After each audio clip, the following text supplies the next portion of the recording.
warahmatullahi wabarakatuh.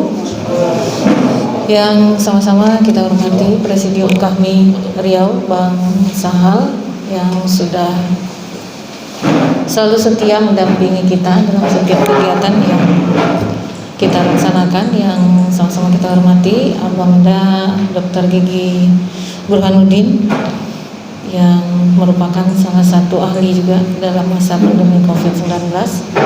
Yang saya hormati dan saya banggakan Kak Artuti, yang tak jemu-jemu selalu menggerakkan sel-sel kehidupan dalam tubuh HMI, Kohati maupun kami, walaupun mungkin dengan kekuatan sendiri, tapi hormat saya untuk Kak Artuti melakukan ini dengan konsisten.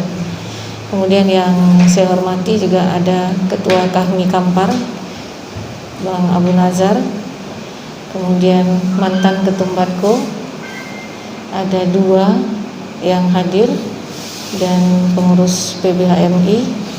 Kemudian juga tadi ada dari cabang kota, tapi sudah tidak nampak lagi. Masih ada? Oh masih. Dari cabang Dumai juga hadir. Kemudian seluruh adik-adikku yang hadir dalam kesempatan pagi hari ini. Pertama sekali tentunya kita bersyukur kepada Allah karena hari ini, pagi ini kita masih diberi kesehatan dan dapat berkumpul bersama dalam diskusi-diskusi yang semoga diskusi ini bisa menyatukan tekad kita untuk selalu bersama-sama menghadapi seluruh problema bangsa ini yang tadi sudah disampaikan panjang lebar oleh Bang Sahal. Kemudian selawat beriring salam kita sampaikan juga kepada junjungan alam Nabi Muhammad SAW dengan mengucapkan Allahumma sholli ala sayyidina Muhammad wa ala ali Muhammad. Yang kami hormati juga Abangda, izin Bang, kami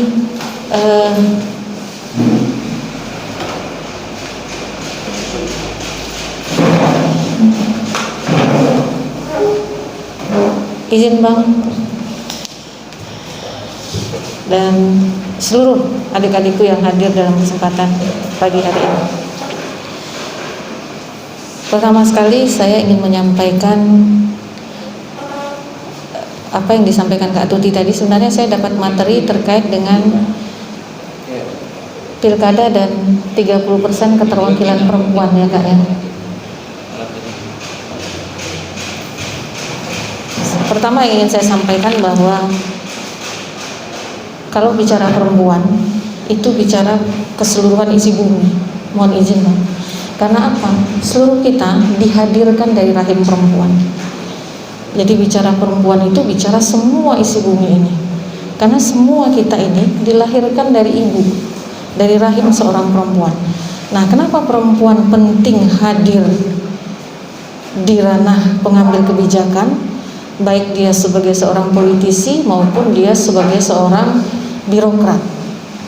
Sangat penting membangun perspektif, membangun cara pandang yang sama untuk bagaimana mengurus negara ini. Jadi kalau kita lihat sekarang Pak Dokter, sistem negara ini adalah sistem demokrasi terbuka. Demokrasinya sangat terbuka. Jadi one man one vote, satu orang punya satu suara, dan kita semua punya hak dipilih dan memilih. Nah, perempuan hadir dalam sistem politik Indonesia bukan tidak berat, cukup berat, dan bahkan bukan cukup aja Bang, sangat berat. Karena perempuan harus dibenturkan dulu satu dengan budaya, kultur, patriarki. Bahwa dalam mindset kita perempuan itu hanya untuk di rumah saja, di era-era di kawasan domestik, rumah tangga, sumur, dapur, kasur. Nah ini bagi perempuan, kecuali mungkin kita yang sudah berpikiran maju, tapi berapa persen yang punya pikiran maju? Jadi dikukung, dibenturkan dulu dengan budaya, yang pertama. Yang kedua, perempuan maju dalam ranah politik dibenturkan lagi dengan sistem di dalam internal politik itu yang itu memang tidak untuk perempuan. terlalu maskulin, Bang. Kami dihadapkan dengan perebutan kekuasaan. Nah, mindset demokrasi kita itu belum sampai pada leadership, memilih pemimpin, belum sampai ke sana. Baru sampai bagaimana merebut kekuasaan. Mindset demokrasi kita cenderung semua kita ya beranggapan bahwa yang namanya pemilu legislatif, pemilu pilkada, pemilu presiden itu adalah berebut kekuasaan, belum pada leadership. Nah, kalau mindset kita baru pada berebut kekuasaan, maka perempuan yang masuk ke ranah politik itu harus benar-benar mampu survive, karena dihadapkan oleh bagaimana peperangan. Karena kita tidak memilih leadership. Bedanya kekuasaan dengan leadership, kekuasaan akan melakukan apapun untuk mengambil sesuatu yang dia inginkan. Berbeda dengan leadership. Pemimpin, memilih pemimpin, ada kriteria, indikator yang memang harus kita ikuti. Nah, bedanya kekuasaan dan pemimpin di situ. Nah, perempuan dalam sistem demokrasi itu dibenturkan dengan paradigma tadi. Yang pertama, bagaimana kami harus berhadapan dengan budaya, kemudian juga harus dibenturkan dengan paradigma bahwa demokrasi itu adalah berebut kekuasaan. Nah, kemudian yang ketiga, kami juga harus menghadapi bagaimana kami perempuan harus saling bergandeng tangan untuk mampu bersama-sama berhimpun. Bagaimana demokrasi itu tidak malah merugikan kaum perempuan, karena tadi demokrasi diisi oleh perebut kekuasaan dan cenderung mereka pragmatis saja berpikirnya. Nah, nanti kita sampai bagaimana perempuan harus menghadapi beberapa masalah bencana yang ada di Indonesia. Nah, itu terkait dengan kenapa perempuan harus 30%. Nah, pertanyaannya itu, kenapa perempuan harus 30% hadir di dalam sistem pemerintahan? Karena tadi yang pertama, demokrasi melahirkan kekuasaan, bukan leadership. Kekuasaan cenderung digunakan dengan pragmatis. Bagaimana mempertahankan kekuasaan dengan pola-pola pragmatis dan menjual. Artinya pencitraan. Tidak melihat kebutuhan yang ada di bawah, bahwa negara ini ada perempuan juga. Mengurus negara berarti juga punya keinginan mengurus perempuan. Nah, saya 15 tahun di dunia politik. Mungkin hanya sedikit orang yang memang punya perspektif kesetaraan gender, peran. Gender itu kan peran. Yang memahami bahwa perempuan dan laki-laki juga punya peran yang equal, yang sama. Hanya sedikit orang. Nah, kenapa undang-undang kita melahirkan 30%? Karena itu. Perempuan harus didukung oleh regulasi untuk bisa terus survive di ranah politik sebagai pengambil kebijakan maupun di birokrat. Nah, apakah regulasi ke depan akan memihak kepada perempuan? Wallahu alam. Karena kalau regulasi dikembalikan lagi ke sistem tertutup, tentu kami harus berjuang lagi bagaimana kami di internal partai ditempatkan di nomor urut 1 atau nomor urut jadi. Kalau enggak, ya enggak ada perempuan yang akan jadi lagi. Nah, kalau sistemnya dengan demokrasi terbuka, maka kami harus bertarung di tengah masyarakat dengan kekuatan yang maksimal. Kalau laki-laki punya kekuatan 75%, maka perempuan harus punya kekuatan 3 kali lipat dari laki-laki untuk menang. Kalau laki-laki punya kekuatan full 100%, maka perempuan harus punya kelipatan 3 kali lipat lagi untuk bisa menang. Begitu beratnya kami ditarung dengan sistem demokrasi sekarang. Nah, setelah masuk ke dalam sistem, bukan berarti kami hanya diam dan menikmati apa yang ada, tapi juga harus bertarung lagi. Saat ini di DPRD Provinsi Riau ada 65 anggota, 12 perempuan. Di dalam kami bertarung lagi. bagaimana menggolkan kebijakan-kebijakan yang responsif terhadap perempuan. Angka kematian ibu, kemudian angka partisipasi kasar kita, ini dari data Dinas Pendidikan, angka putus sekolah kita tinggi. Anak sekolah yang ada di Riau ini baru sampai 63%, 37% putus sekolah, dan didominasi oleh perempuan. Angka stunting kita, gizi buruk kita tinggi. Nah, bagaimana kami harus berjuang agar program-program yang ada di pemerintahan itu mau melihat kebutuhan-kebutuhan, tidak lagi berdasarkan pragmatisme dan pencitraan semata, bertarung lagi di internal.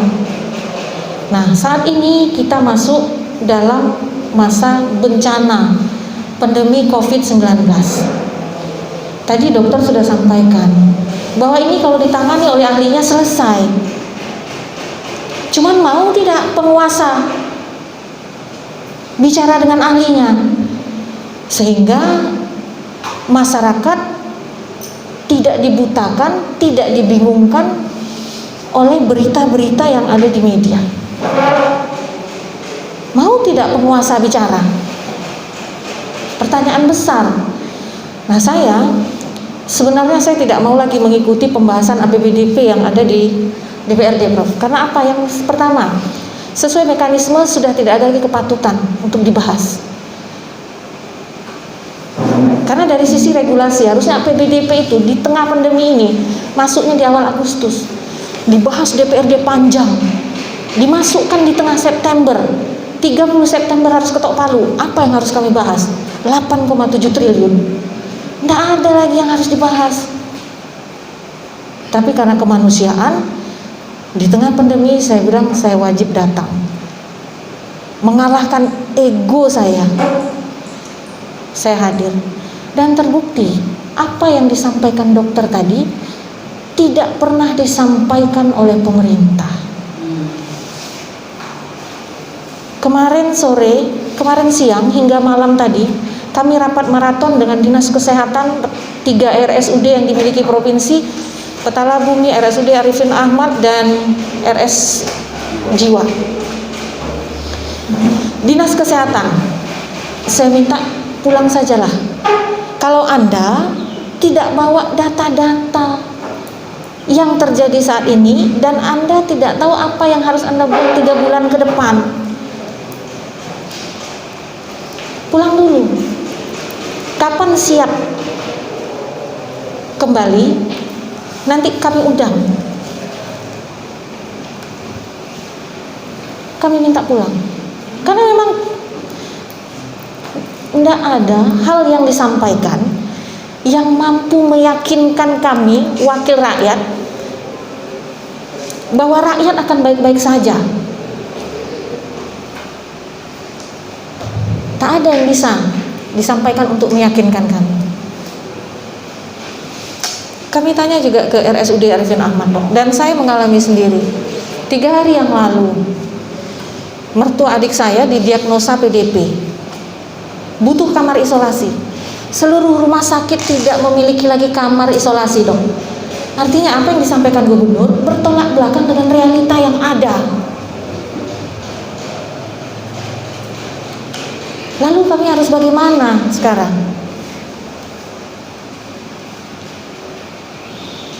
Siapa penanggung jawab dari gugus tugas ini? Kenapa tidak menyampaikan hal-hal yang seperti tadi dokter sampaikan?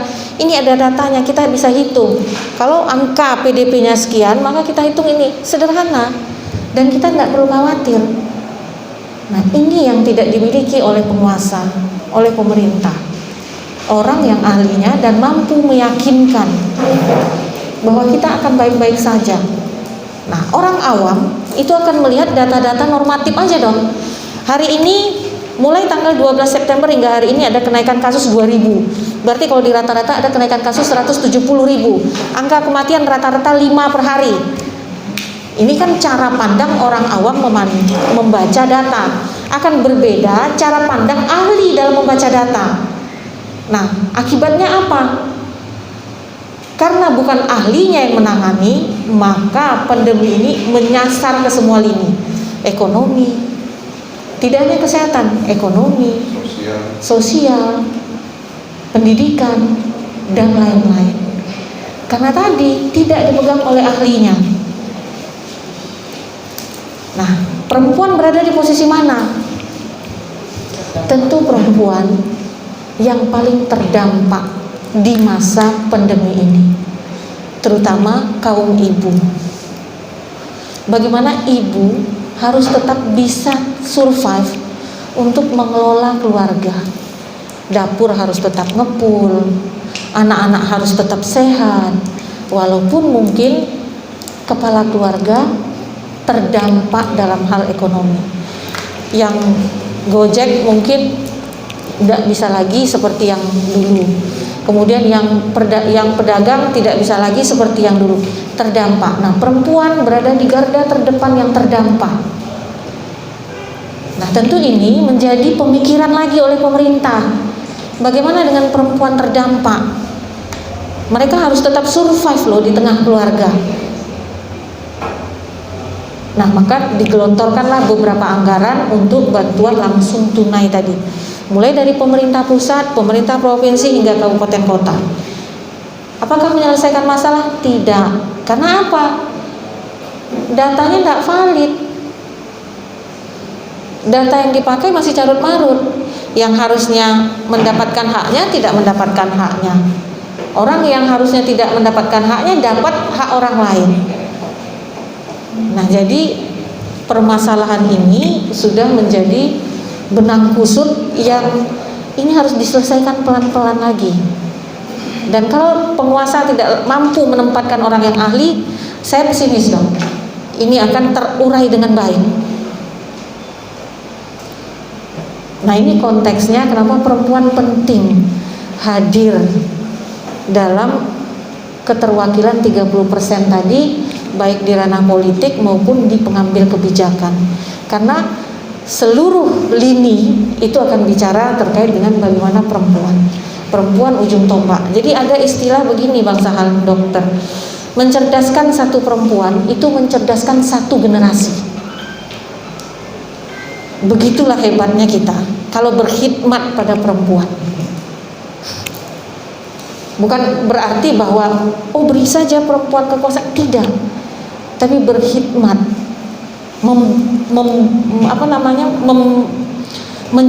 membentuk pola pikir bahwa perempuan itu penting. Nah, berkhidmat untuk perempuan.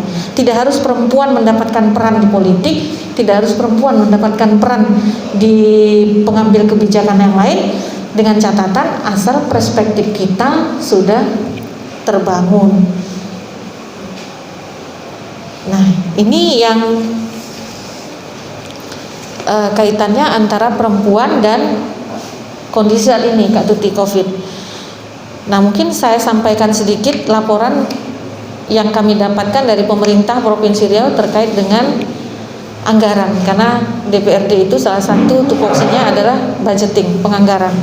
Sudah ada 5 kali pergeseran anggaran di pemerintah provinsi. Nah, saya tadi sebenarnya saya tidak berani datang nih Kak Tuti. Karena apa? Saya rapat tadi malam, dari siang sampai malam itu berinteraksi dengan teman-teman dari pemerintahan. Nah, biasanya saya kalau sudah itu harus isolasi diri dulu minimal 5 hari di rumah. Namun karena ini penting menurut saya untuk kaum intelektual, kaum cerdas yang harus memahami apa yang mungkin ada informasi dari pemerintah, maka saya hadir walaupun dengan segala resiko kita ini Bang. Maka saya tidak mau buka masker karena ini juga mengamankan yang lain. Sudah ada pergeseran 5 kali. Pergeseran 5 kali. Pergeseran pertama itu 11 miliar. Itu pergeseran pertama. Pergeseran kedua itu di angka 74 miliar. Pergeseran ketiga di angka 399 miliar. Pergeseran keempat ini karena pengurangan PAD, ini hampir 1,7 triliun. Pergeseran kelima, nah ini tersisa 8 triliun poin sekian-sekian. Nah, kemudian yang diperuntukkan bagi penanganan COVID itu totalnya ada sebesar 4 481 miliar. Baru terpakai realisasi baru sebesar 163 miliar. Masih tersisa 234 miliar. Ini yang saya protes keras kepada gubernur. Kita sudah realokasi anggaran 1, 2, 3, 4. Total anggaran yang disiapkan untuk menghadapi pandemi ini 481 miliar. Tapi baru dipakai 163 miliar. Mulai dari Maret, April, Mei, Juni, 7 bulan.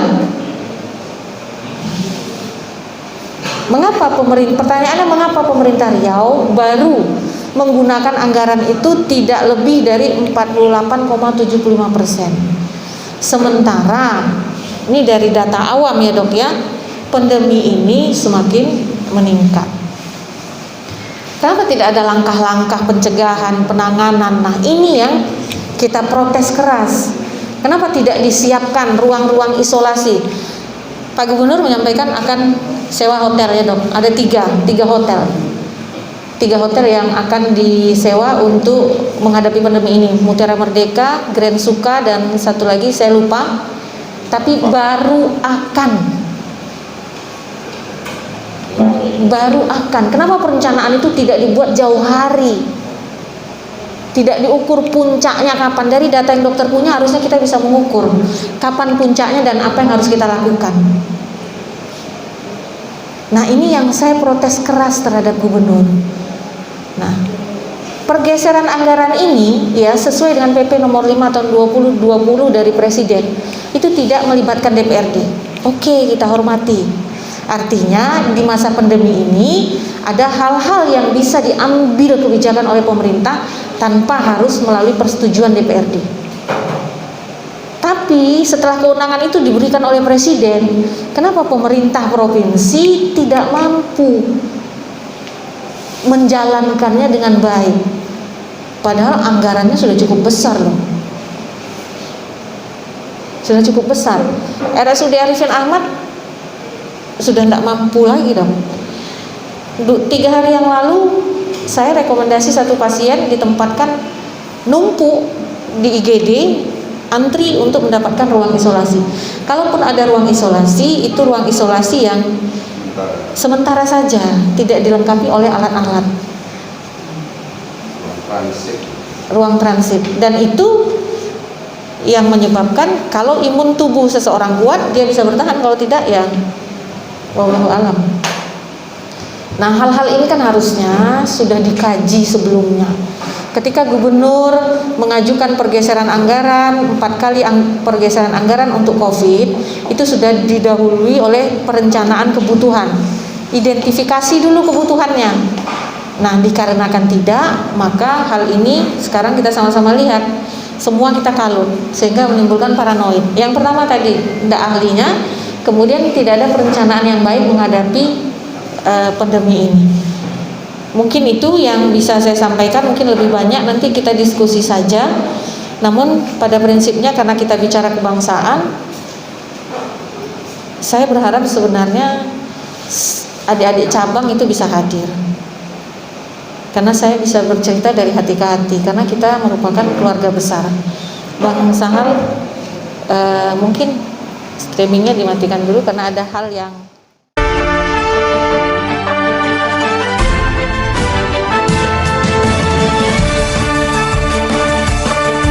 Audio Jungle.